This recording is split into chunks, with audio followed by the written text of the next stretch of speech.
क्वेश्चनों को सॉल्व कर रहे हैं जो मैट्रिक या BSc Bihar school examination board या CBSE बोर्ड 2023 में बहुत ही महत्वपूर्ण हो सकते हैं।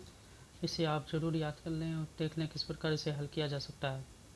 इन क्वेश्चनों को अक्सर इस टाइप के क्वेश्चनों को पूछा जा सकता है ऑब्जेक्टिव में, तो वस्तुनिष्ठ प्रश्न को हल करने के लिए इन प्रश्नों को देखना अनिवार्य हो सकता है। यह प्रश्न आपके एग्ज़ाम 2023 में पूछा जाए। तो इस कड़ी में पहला क्वेश्चन है, यदि HCF AB 15 और A गुना B 4500 हो यानी 4500 हो तो LCM AB का मान क्या होगा। यह पहला नंबर क्वेश्चन है। तो क्वेश्चन को हल करने से पहले मेरे चैनल को सब्सक्राइब कर दें और बेल आइकन को दबा दें। तो इसका हल है, जैसे LCM सूत्र याद रखना है, किसी संख्या का LCM और HCF का गुणनफल दोनों संख्या गुणनफल के बराबर होता है। अगर LCM AB निकालना है तो LCM AB बराबर A गुना B बटे HCF AB होगा। तो इस तरह A गुना B का मान 4500 है, बाई HCF AB का मान 15 है। 15 या 45 20 300। इस तरह हमें LCM AB का मान 300 प्राप्त होगा। फिर दूसरे क्वेश्चन को बढ़ते हैं। दूसरा क्वेश्चन है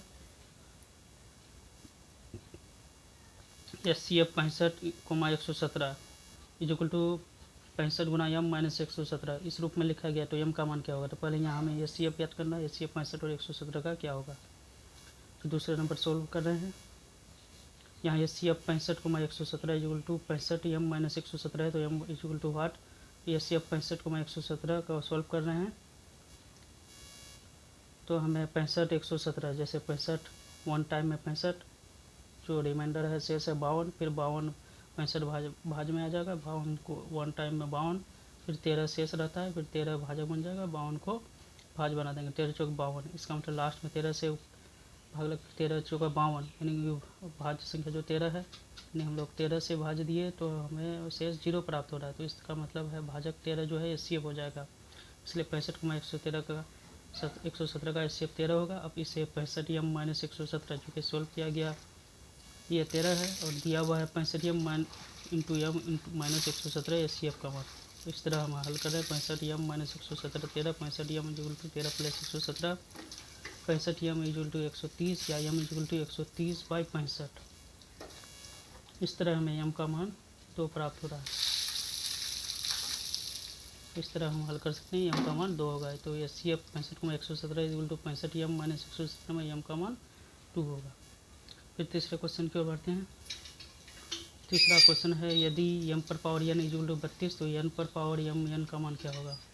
N पर पावर M गुना N का मान क्या होगा। पहले M और N का मान निकालेंगे, तीसरे नंबर को सॉल्व कर रहे हैं। M पर पावर N इक्वल टू 32 या M पर पावर N इक्वल टू 2 पर पावर 5 का मान 32 होता है, तो M का मान 2 होगा और N का मान 5 होगा। तो N पर पावर M गुना N इक्वल टू N का मान 5 बैठा दिए, पर पावर 2 गुना 5, क्योंकि M 2 है N 5 है, 5 पर पावर 10। इस तरह हमें तीसरे नंबर क्वेश्चन को सॉल्व किया। चौथा नंबर है 7 बटे 2 पर पावर 2 इंटू 5 पर पावर 3 का दशमलव प्रसार शांत या आसान आवर्ती। तो यहाँ देख के ही लग रहा है हर का जो अभाज्य गुणनखंड 2 और 5 के गुणनखंड के रूप में है, इसलिए इसका दशमलव प्रसार शांत होगा। 2 पर पावर N इंटू 5 पर पावर M के रूप में है, यानी जहाँ जो है हर 2 पर पावर N इंटू 5 पर पावर M के रूप का है, यह शांत दशमलव के निरूपित होगा। फिर 5वें नंबर क्वेश्चन की ओर बढ़ते हैं। यदि A बराबर 15 B बराबर 24 तो HCF A Guna HCF A गुना B और LCM A गुना B क्या होगा। तो याद रखना हमें दो संख्याओं का HCF जो है दोनों संख्या गुणनफल के बराबर होता है, इसलिए HCF A गुना B इंटू LCM A गुना B इक्वल टू हो जाएगा A into B 15 into 24 equal to 360। इसको हम लोग इस तरह भी सॉल्व कर सकते हैं, HCF और LCM निकाल के भी अभाज्य गुणनखंड से। ये लॉन्ग विधि है, इस तरह हम गुणनखंड कर लेंगे। HCF 3 आएगा और LCM 120 आएगा। HCF मतलब अब अवयनिष्ठ गुणनखंड में कम पावर वाले अंक, और HCF मतलब जो जितना भी संख्या आया है गुणनखंड में उसमें अधिक पावर वाले अंक को लिखा जाएगा। प्रत्येक संख्या को लिया जाएगा, लेकिन अधिक पावर वाला जो संख्या है उसी को लिया जाएगा। इसका गुणनफल करने से 360 प्राप्त हो रहा है। HCF AB और LCM AB का मान। तो यह लॉन्ग विधि है, शॉर्ट में A गुना B के बराबर होगा, तो 360 प्राप्त होगा। छठा नंबर है 7 बाई 75 का दशमलव प्रसार शांत या अशांत। 75 का हम लोग गुणनखंड कर लेंगे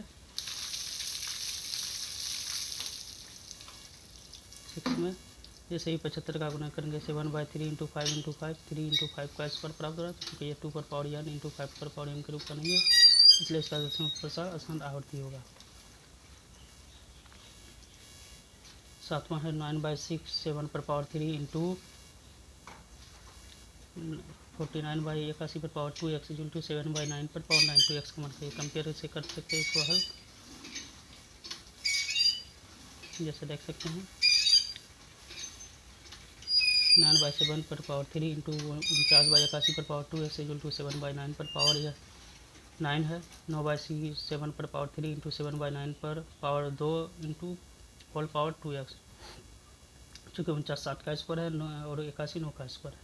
इस तरह इसको 7 को ऊपर ले जाएंगे, हर को अंश में, अंश पर हर की जगह, तो पावर माइनस हो जाएगा। 7/9 पर पावर -3 इंटू 7/9 पर पावर 4x इक्वल टू 7/9 पर पावर 9, या 7/9 होल पावर सेम आधार रहने से पावर जोड़ जाएगा, यानी पावर का योग करना है। 7/9 पर पावर हो जाएगा -3 + 4x इक्वल टू 7/9 पर पावर 9। इस तरह -3 + 4x इक्वल टू 9, या 4x इक्वल टू 9 + 3, या 4x इक्वल टू 12, या x इक्वल टू 12/4 करती है 12, x का मान 3 प्राप्त हो रहा है। 8वां नंबर क्वेश्चन की ओर बढ़ते हैं।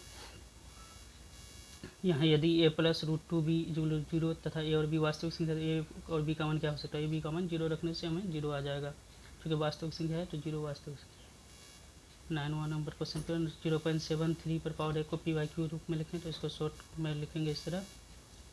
0.73 पर 1 है तो 0.73 पॉइंट के जैसे काटेंगे, पॉइंट के बाद 10 पर पावर 2 माइनस 10 पर पावर 0, किसी अंक पर 1 के बिना नहीं है इसलिए, तो 73/100 - 1, इस तरह 73/99 प्राप्त होगा।